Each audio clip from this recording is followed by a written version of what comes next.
I'm Jerry Adams, and up until not too long ago, I was pretty happy with my life. Betsy has been my wife for close to 28 years. We're both 55, and our daughter Amy is all grown up.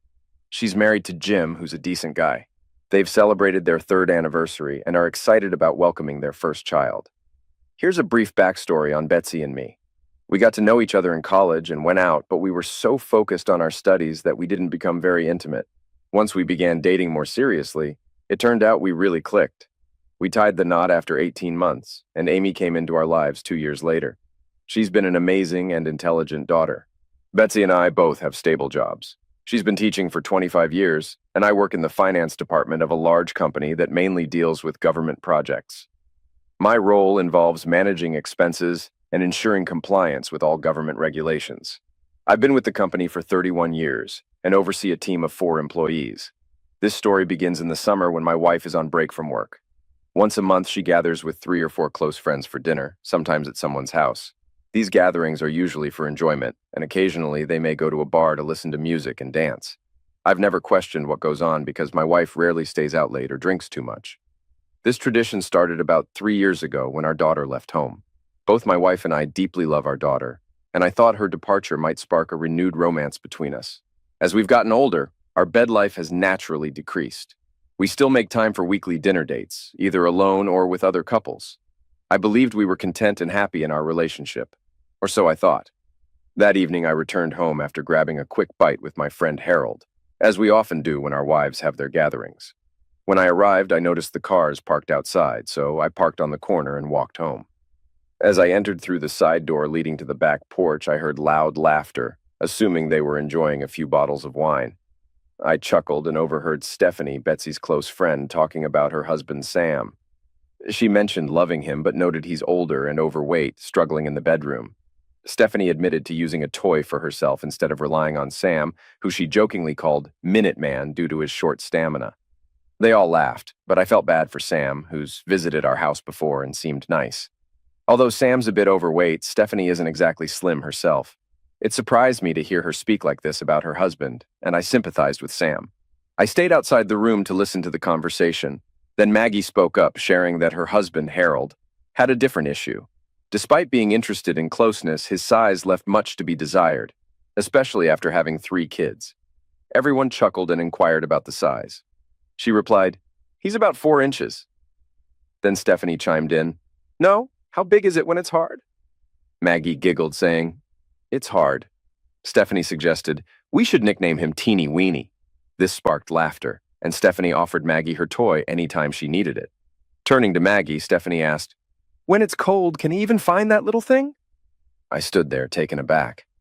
Do all women share such intimate details about their husbands? Harold is a good guy, and I felt sorry for him. Amidst their laughter, I was grateful that my wife remained silent. At least I had a spouse with some dignity. Next was Erica's turn. I didn't know her husband Ollie well, but he seemed nice. She mentioned she was going through menopause and wasn't interested, while her husband remained eager for intimacy. I enjoy teasing him like a teenage boy, laughing as he gets aroused. He complains about getting blue balls. I even gave him the nickname Blue Balls Boy. All the women laughed, including my wife. Then my wife felt the need to chime in. "Well, ladies, let's face it, we're all married to older men, and they can be pretty pathetic. Sometimes my husband comes to bed and starts cuddling me, and he has a hard tool poking my back. Is there anything more repulsive than an old man being aroused, thinking it's pleasant?" "Of course," Stephanie had to add. "Betsy, what should we call Jerry? Any ideas for a nickname?" I remained silent, waiting to hear her response. She chuckled and said, "I think Boner Boy suits him." Everyone burst into laughter. I was shocked. After all these years, my wife had never expressed such sentiments to me. I never pressured her, and sometimes when she was tired, I simply kissed her and left her alone. Had she just said it, or was it true? I reflected on our past, remembering when our weekly intimacy became sporadic, especially during her menopausal phase. Not once did she complain about me. I stood there, feeling my heart racing. I was angry and hurt, unsure of what to do next. Then Stephanie, the leader of the group, suggested, "Hey, we girls can be naughty too. Let's start hitting up that new club and let some young guys dance with us. If our guys aren't satisfying us, at least we can let them flirt with us a bit." The others chuckled and agreed it was a good idea. I started to wonder what really went on during those nights at the bar. Usually, when Betsy came home, she wasn't drunk or in the mood, just taking a quick shower and joining me in bed. I'd ask her how it was, and she'd mention if she danced or not, jokingly saying, "I've got something better waiting at home." It all sounded like nonsense to me. I started to wonder if she was getting hit on, but I hadn't noticed anything. As I lingered outside the door, they toasted and agreed they should go out more often. I remained there, watching as they continued laughing and drinking. Erica gave a toast. "Here's to Minuteman, Teeny Weeny, Blue Balls Boy, and Boner Boy." They all raised their glasses in a toast. I felt disgusted. Is this what they do every time they get together?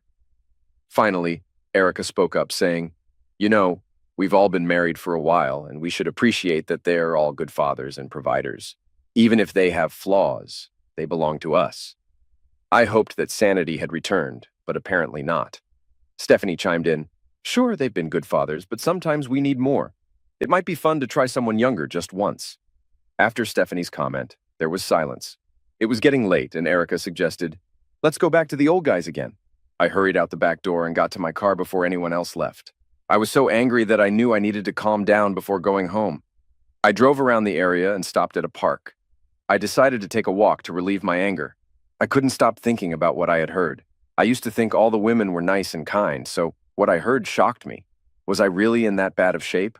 I still rode my bike sometimes, and sure, I had a few extra pounds, but I was in better shape than any of those women. I wasn't a hunk, but I wasn't a chunk either. They were all a bit overweight, and even though they were attractive, I couldn't imagine lots of young guys chasing after them. I pondered over it and wondered, should I tell their husbands what I heard? Or should I sneak out and catch them the next time they go to a bar? The more I thought about it, the more I realized I still loved Betsy. But hearing all that disrespect tonight seriously upset and hurt me. Did she not realize how hurtful it was? How would she feel if I said disrespectful things about her to the husbands? As it got dark, I headed home. When I pulled into the driveway, everyone was gone. I walked in through the back door, and Betsy was finishing cleaning up. She turned to me and asked, "Hi, sweetheart. How was your day?" I looked at her as if she was a stranger. I wanted to confront her, but I just stood there, silent. "Honey, what's wrong? You look upset." "I just had a tough day and I'm exhausted." "I thought you were having dinner with Harold." "What happened?" "Harold's fine. I just had a rough day. I have a headache, so I think I'll take a shower, read a bit, and then go to bed." Betsy hurried over and hugged me, but I felt drained and worn out. She kissed me on the cheek, and I pulled away and left. "Do you need anything? Can I help?" "No, I'm good. Just really worn out." I took a shower and hopped into bed. Later, she peeked into our bedroom and saw me reading. "Honey, if there's anything I can do, just let me know. I love you." I just nodded and then drifted off to sleep. I took some sleeping pills and eventually dozed off. I remember Betsy snuggling up next to me, but I pretended to be asleep, and she eventually rolled over and went to sleep. Saturday morning, I woke up early and decided to go for an early bike ride. Betsy was still asleep, so I headed out. I wanted to ride for about an hour this time. Usually, I only did 30 minutes, but I felt like I needed to build up my stamina. When I got back, Betsy was having breakfast. I was drenched in sweat, so I went to take another shower. "Jerry, I'll make you breakfast. What do you want? I'm going shopping with Amy to look for some maternity clothes." "Don't worry about me. I'll just have a bagel and some coffee. Have fun." When I came downstairs for breakfast, she had already left. I was glad she was gone. Now I could focus more on figuring out what to do. I was still mad when I realized I needed to learn more about those bar visits. One of my assistants, a young guy named Dan who had been working for me for about 5 years, might be able to keep an eye on her without raising suspicion. We still had a landline, and I kept considering disconnecting it and just using our cell phones. I thought about keeping an eye on the home phone too. Maybe I could find something to track the calls. I spent the whole day going through her emails, as she never hid them. I checked about 2 years' worth of activity, but nothing seemed suspicious. I kept wondering why she didn't delete old emails. Now I was glad she hadn't. Around 5 o'clock, I heard her car pull into the driveway. She came in excitedly and said they had a great day finding things for Amy to wear. I was happy because I love our daughter so much, and she and her husband could use our help. Betsy was talking rapidly, and I just sat there nodding. Finally, she mentioned having leftovers for dinner from the wives last night. That brought me back to reality, and I got upset again. I tried not to show it, but she noticed I was quiet at dinner. "Honey, can you tell me what's bothering you?" "I'm fine, it's work, and hopefully it will be resolved soon." She kissed me as I gathered the dishes and began to clean the table. I learned a long time ago that Betsy is a much better cook, but at least I can clean up. She had some wine and sat at the table while I did the dishes. Betsy, are you happy? What do you mean, am I happy? Of course, are you? Yes, but sometimes you seem distant. Do you enjoy your time with your friends?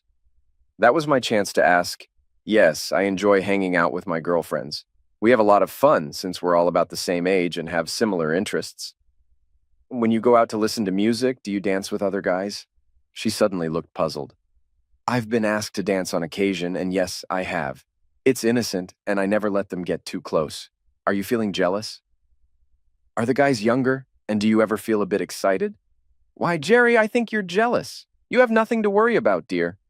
I'm curious because when a group of 4 or 5 attractive women are together, they can attract a lot of men. Do you dance slow with them when they ask? Jerry, what's happening? You know I would never let someone else get that close. Do the other women also dance? If one of them ever did something you thought was inappropriate, would you tell me? Betsy gave me a strange look and replied, Jerry, I don't think any of the ladies would do anything wrong. You know them all, they'd never do that. I pondered for a moment and suggested, I have an idea. Why don't we have a cookout and invite them and their husbands? She just shrugged and said, I bet all of them are busy with their summers. Okay, I was just asking. When will you ladies get together again? She frowned and said, Jerry, I wanted to talk to you about that. Stephanie has a place at the lake and she thought we could all go next weekend. Stephanie meant just the wives. You guys are always too busy. I turned and looked at her. When were you going to tell me? I meant to mention it last night, but you weren't feeling well. When are you leaving? We were planning to leave Friday morning and come back on Monday evening because of July 4th. We usually have a neighborhood block party on the 4th. Will you miss the party? No, I'll be back in time for the fireworks. You'll miss all the other activities. We usually have Amy and Jim over too. Betsy noticed my disappointment and said, Jerry, I'll make it up to you when I get back. Sometimes us girls just need a break. I get it. Then I headed to my office, thinking to myself, she hardly ever goes away. And now she's leaving right after I heard all those comments from the girls about needing something extra. This isn't good, and I started wondering what's really going on. Later, Betsy came into the office. Jerry, you're not upset with me, are you? No, I just wish you'd tell me these things. By the way, who's going? Stephanie, Maggie, Erica, and Teresa. Teresa works with Stephanie and is a good friend of hers. I didn't know Teresa but wanted to learn more about her. Is Teresa the same age and is she married? I think she's close to our age, but she's divorced. That's great. My wife wants to run off for a few days to party with some women and I have no clue what's happening. It seems odd that you suddenly want to spend more time with your friends. I was hoping we could spend some time together since I'm off on Monday too. That's sweet, hon, but this is the only time we can all get together as a group. I promise we can do more things together before the summer is over. The week went by, and I could tell my wife was excited about her upcoming trip. I was still upset. I decided to try one more time and see how she'd react. Honey, what about joining you Friday night and leaving Monday morning? You'll still have some time away from the husbands, but we can spend time together too. Jerry, for goodness sake, what's gotten into you? We just want some girls-only time. Okay, you win. Have your time. But you hate it when I want to go away with the guys for a golf weekend and I never go. That's because it's too expensive, and I don't like being alone. Please, honey, try to understand. You're acting like a child. Well, that was my last attempt. Maybe she was right. The girls needed some time alone. I'd never been bothered before, but it made me more concerned because of the conversation I overheard. I decided to try and find out more. When she was in the shower, I took her cell phone and tried to unlock it. She had it protected, which was unusual because she never locked it before. I had to come up with a plan. Since our phones were almost identical, I took hers to work and left mine behind. Dan, our IT expert, was there, so I asked him if he could help me access her phone. He worked on it for a while, and I gave him all the possible passwords. Finally, he found the right one, and it opened up. I started going through her texts, hoping to find something useful. Most of her texts were from her friends, but I found a lot of information. Dan was helping me link her texts to my home email. I thanked him, and he was glad to assist. It seemed like Stephanie was the one leading the group. They were planning to go to her cabin, and some guests were supposed to visit, with Teresa being the events planner. The more I read, the angrier I got. My wife seemed very excited about it. Only Maggie thought it was a bad idea, saying, "If the husbands find out, they'll be furious." Stephanie brushed her off, insisting it would be fun, and if nobody found out, no harm would be done. My wife agreed. Erica said she was so excited she couldn't wait. I monitored as many emails as I could. When I got home, my wife asked if I accidentally picked up her phone. I told her yes. She turned red and said, "Why did you take my damn phone? That's private, and you have no business looking at it. Damn you, Jerry." I stared at her, feeling like she'd lost her mind. "I realized it was your phone, and since you recently locked it, I couldn't read your messages. It seems like you're hiding something. What's going on, Betsy?" "Nothing. I just don't like it when you invade my privacy." "Betsy, do you have something to hide?" "Of course not. I had a restless night on Tuesday. I made up my mind to call my daughter and see if she knew anything. My wife and Amy talked almost every day. I dialed her number and asked if her mom mentioned her upcoming trip. Amy confirmed and sounded excited. I probed for more details. "Is everything okay?" "Yeah, everything's good. She just seems a bit different." "Maybe it's because of the baby coming. She's really excited about it." "You're right, sweetheart. We can't wait for that." When Betsy came home, she could sense my unease. "Honey, you know I love you, right? This trip is just a simple getaway, and I'll be thrilled to see you when I get back on Monday." I forced a smile and replied, "I hope so." Thursday morning, I was up early and headed to work. I decided to check her texts. Stephanie kept hyping up the trip to the girls, but she wouldn't spill the beans on what they were planning. Teresa seemed to be the one organizing everything. I approached Dan again and showed him some emails. I wanted to know if there was any way I could access other emails. Dan studied the email and asked, "Who's this Teresa?" "I'm not sure. Someone who works with Stephanie." His face lit up with a big smile. "She's my sister. She recently organized a bachelorette party for a friend who's tying the knot. She mentioned to me that a coworker wanted to arrange a dancer for her pals.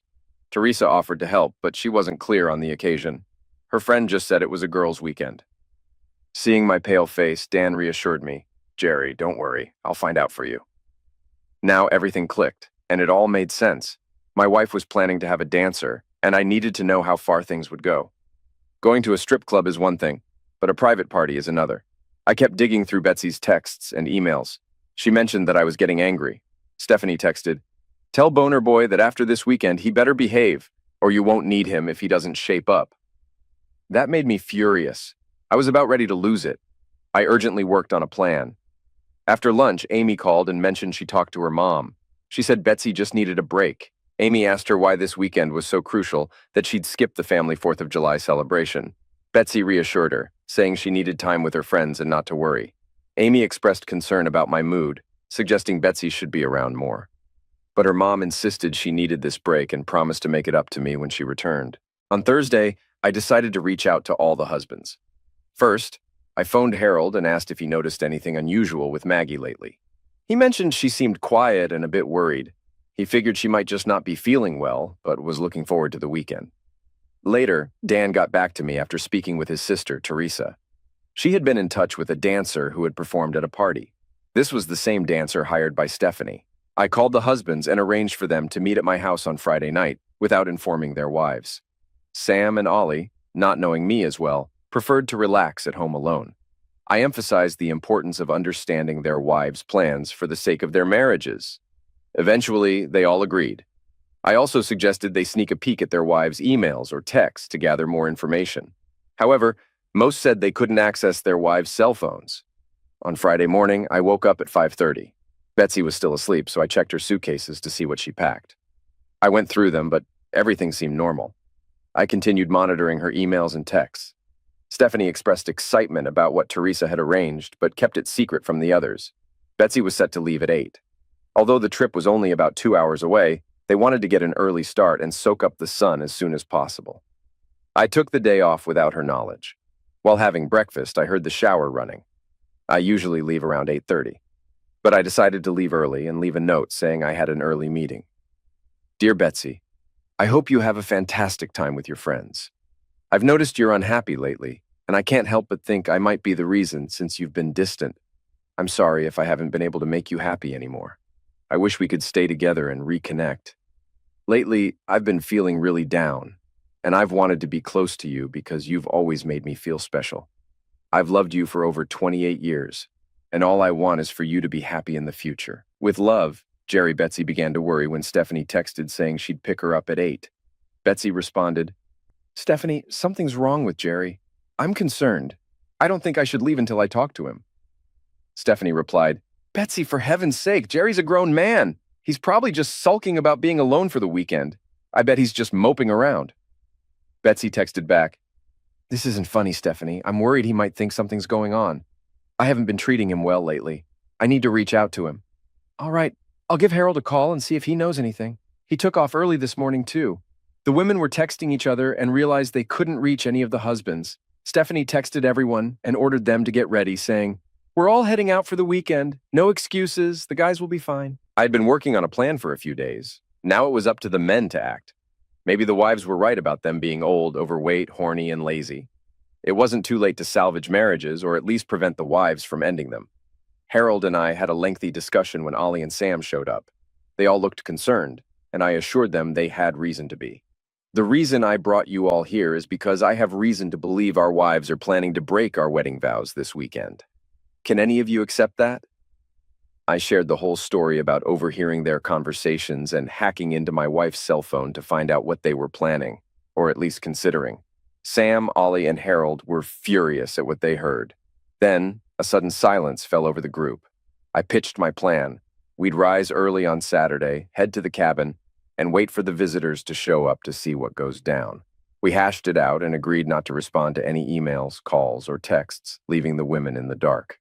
It wouldn't be easy, but we needed to make them suspect something was off. We talked late into the night and planned to reconvene at 9 in the morning. I had a restless night, constantly checking my phone. My wife had texted me about 20 times, initially worried, then getting angry, calling me a spoiled brat for trying to ruin her girl's weekend. I eventually managed to drift off to sleep. Come morning, I called my daughter, who told me Mom had called, very concerned. Amy mentioned they were inviting me over because Mom wanted to jet off with the girls. Betsy hung up on her. I checked our bank account, as I often do. I handle most of the bills.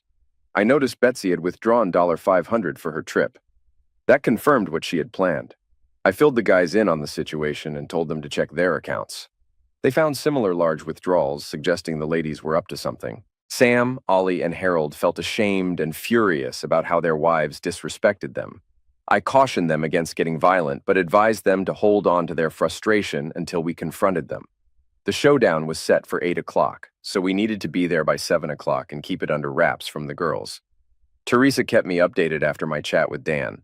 Since Stephanie worked with her, she likely thought everything was smooth sailing. Stephanie had approached Teresa seeking a good dancer for a ladies' party, and Teresa knew just the person. I shared this intel with the husbands, who grew even more enraged. Teresa even snapped some photos of the dancer she knew and passed them to Stephanie. She told me Stephanie was practically beside herself with excitement. The dancer, in his late 20s, was tall, handsome, and well-built, boasting a sizable package, exactly what Stephanie desired. She even inquired if he'd be up for extra services. Teresa asked, like what? Stephanie mentioned that they were all married to a bunch of old farts and wanted to see what a young hot man could do for 4 women. As Teresa relayed this to me, I was furious. Teresa informed me that the others did not know, but Stephanie had hinted at something prohibited, and everyone seemed excited about it. The men were angry as we continued our discussion. Thankfully, we managed to put a stop to this, but our relationships with our wives seemed uncertain. I texted Teresa when we were close to ask if everything was arranged. She called me back a few minutes later from outside. Teresa, we really appreciate your help. You've opened our eyes, and maybe this will save a marriage or two. I don't know. Jerry, I had an ex-husband who cheated on me, so when Dan mentioned your situation and he knew I worked with Stephanie, I was happy to help. Has Stephanie told the others that a dancer was coming? I really want to know the truth, especially how my wife reacted. I could sense Teresa hesitated, but eventually she spoke up. Jerry, I think your wife is influenced by Stephanie and lets her persuade her into doing things she wouldn't normally do. Teresa, please just be honest with me. Did anyone admit to doing anything when they went to the bar? It's hard to say, but they mentioned that some of the guys would kiss them and touch them, but no one had closeness. Regarding your wife, she said that one guy grabbed her hand and placed it on his tool, which she described as very big. Then she pulled her hand away and didn't do anything else. I understand. Did they know what was going to happen later? Stephanie then mentioned that if we liked Big Johnsons, wait until we all see and feel one in action. He's going to entertain us all, and maybe we could join in. I have to go. They think I'm talking to the dancer. Jerry, what she said and done isn't that bad. I hope you realize Stephanie is the one at fault here. Thanks, Teresa. We'd be clueless without you. See ya. As I relayed Teresa's message, they got angry. We were almost at the cabin. We pulled over, and I took charge, planning to tell the wives our decision. I texted Teresa that we'd arrive in 10 minutes. She replied, "Okay, they're just finishing dinner." It was 7:30 p.m. The cabin sits on a small hill with a stunning view of the lake. Sam mentioned it's been in his family for 3 generations. It's rustic but cozy, with a breathtaking view. The nearest neighbor is half a mile away. We parked a few hundred yards back on the dirt road and walked up to the cabin. We could hear the women chatting. They must have been on the back porch, enjoying the lake view. Sam opened the front door, and we all entered quietly. The women hadn't noticed us yet, engrossed in their conversation and sipping wine. Sam opened the back door, and the conversation halted. The wives looked stunned. Sam greeted them with a smile. They stood there speechless. Finally, Stephanie broke the silence. "Sam, what in heck you doing here? This is supposed to be a girls' weekend. We were about to go somewhere." Sam responded, "Before you go, come inside, everyone. I want you to meet some of my friends. Ladies, I want to introduce you to Blue Balls Boy, Teeny Weeny, Boner Boy, and, of course, I am Minuteman. Is that about right, Witch?" he asked, turning to his wife. Stephanie was stunned, which was surprising. I spoke up next. "Please take a seat and relax. We've got some things to discuss."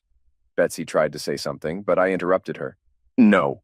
She sat down and began to cry. Maggie looked like she had seen a ghost, and Erica seemed to be in shock. I continued.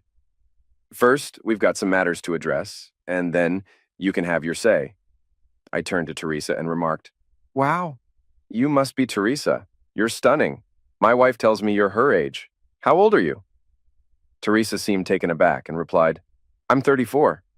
Seems like my wife is either mistaken or fibbing. Right, honey?" I winked. The women appeared quite nervous, especially since it was almost 8 o'clock, and they still believed a dancer was on the way. Some were checking their watches. Finally, Erica spoke up. "We're famished. Let's all go out and grab a bite." I chuckled. "Nice try, Erica. I think the dancer is supposed to arrive any minute now. You know, the one with the big tool you're all waiting for." My wife started crying, and Maggie was already in tears. Harold couldn't hold it in any longer. "Maggie, you cow, how could you embarrass me in front of our friends and talk about my private stuff? I tried to make you happy, but it seems like it wasn't enough." Next up was Ollie. "Erica, I've cared about you for years, but now I feel betrayed. Thanks for telling everyone about our personal life. I want more than just physical intimacy. I want you. But not anymore. Go to heck, cheating witch." Then Sam chimed in. "Stephanie, you're awful. A lot of what happened is because of your own insecurities. You've caused a lot of trouble. I used to care about you, but not anymore. After we split up, you can do whatever you want. Oh, and by the way, those pants do make your look big. Frankly, if you get any bigger, they should attach ropes to you, and you can be in the Macy's Thanksgiving Day parade." Eventually, I told her, "Betsy, you've gone too far this time. You lied and intentionally hurt me just for fun.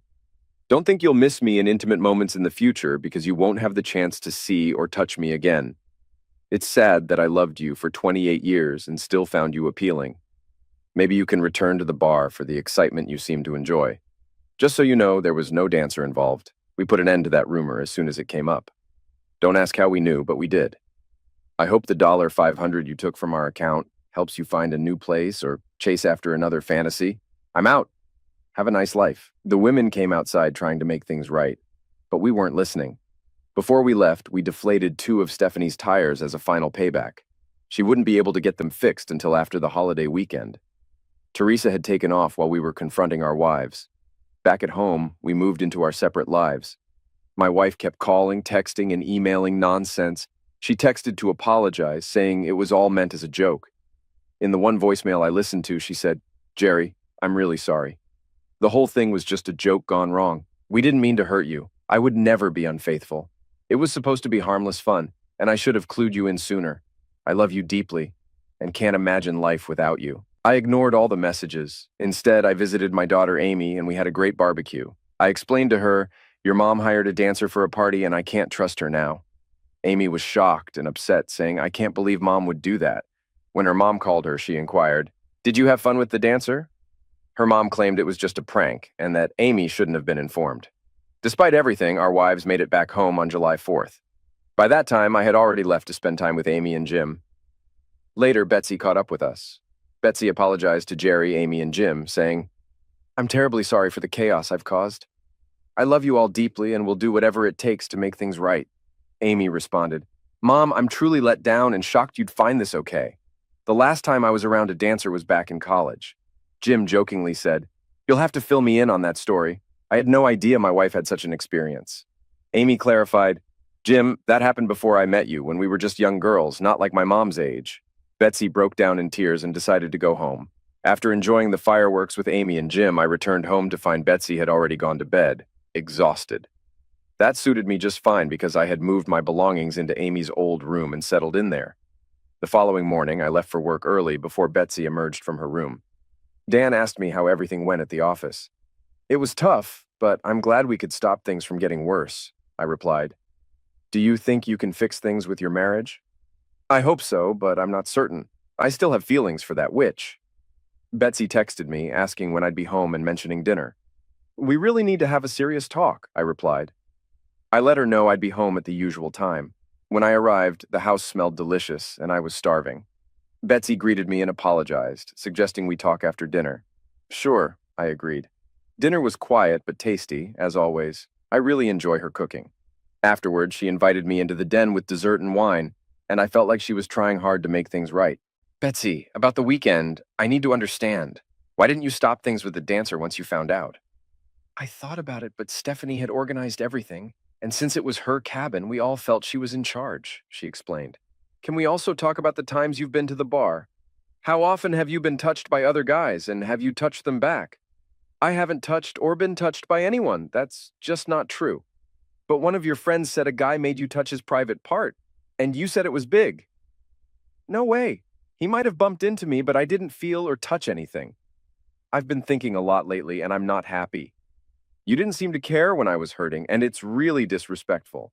The way you all talk sounds like you're treating your husbands like clients, not partners you should love." "Where did that come from? Do you always talk about us like that?" "Honey, it's just girl talk, you know? We say things, but it's mostly exaggerated. I know it sounded bad, but we were just being silly after drinking. Imagine if we husbands talked about personal things and made fun of you all. Called any one of you overweight? You'd be furious, right? It was rude and disrespectful." "I'm really sorry, Jerry. It was a mistake, and we shouldn't have done it or planned that weekend. I don't understand why Stephanie wanted to do that." "I know why.